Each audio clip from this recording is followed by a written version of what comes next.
Dan awal menjabat, Gus Yakut sudah menggebrak. Sekarang akun-akun di media sosial Menteri Agama bukan hanya berisi tentang agama Islam, tetapi juga petuah-petuah bahkan diambil dari kitab suci agama lain. Ini sangat melegakan, mengingat politik identitas itu bermula dari eksklusivitas yang dibangun sehingga membuat kita semua terkotak-kotak. Menteri Agama yang baru membongkar itu semua, mengembalikan kebinekaan kita semua yang mau direnggut paksa oleh kelompok radikal dan pecinta khilafah. Yang menarik, waktu perayaan Imlek, Gus Yakut menghiasi kantor Menteri Agama dengan pernik-pernik Imlek, hal yang tidak pernah dilakukan oleh menteri-menteri agama sebelumnya.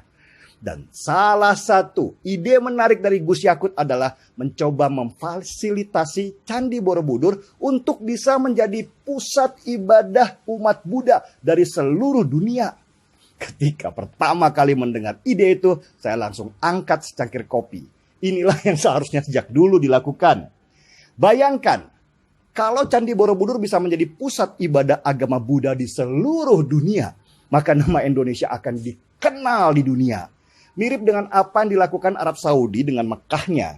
Bayangkan juga, penganut Buddha di seluruh dunia ada 6,6% dari seluruh populasi di dunia. Dan itu berarti sekitar 500 sampai 600 juta orang.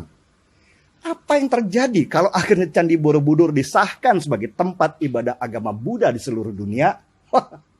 Yang jelas, selain nama Indonesia akan dikenal di seluruh dunia, ini menjadi promosi wisata yang menarik dan mendatangkan pendapatan buat negara dan penduduk di sekitar Candi Borobudur dan seluruh Jawa Tengah.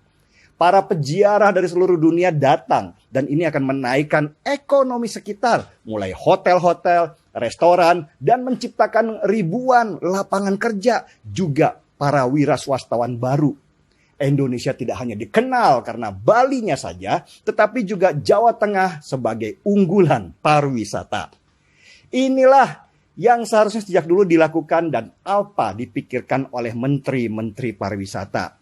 Menteri pariwisata sibuk ingin menghadirkan turis-turis Timur Tengah yang beragama Islam dalam konsep wisata syariah dan wisata halal. Sialnya lagi, yang mau disyariahkan dan dihalalkan itu Bali.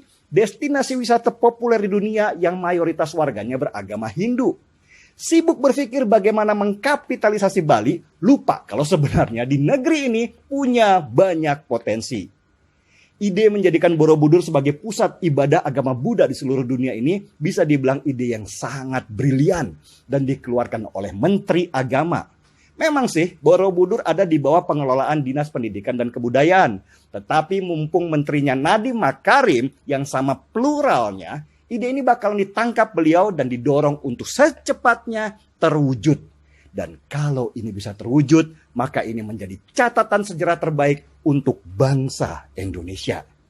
Satu lagi, kalau seandainya Borobudur menjadi tempat ibadah umat Buddha seluruh dunia, maka masuknya umat Buddha dari seluruh dunia ke Indonesia akan menyingkirkan benalu-benalu NKRI yang berbaju agama karena akan menyebarkan konsep pluralitas di Jawa Tengah. Orang akan lebih sering melihat biksu-biksu berpakaian khas Buddha di jalan-jalan. Dengan begitu, sekaligus mengajarkan orang-orang dan anak-anak kita kalau ada dunia yang berbeda dari yang selama ini mereka lihat.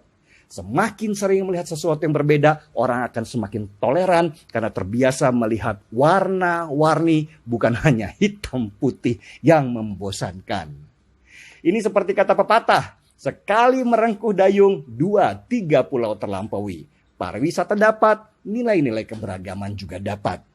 Cara melawan intoleransi dan politik identitas memang begini caranya. Penuhi tempat kita dengan orang-orang yang berbeda. Karena perbedaan itu diciptakan Tuhan sesungguhnya untuk membuat kita saling belajar, menghormati, dan mencintai, bukan membenci.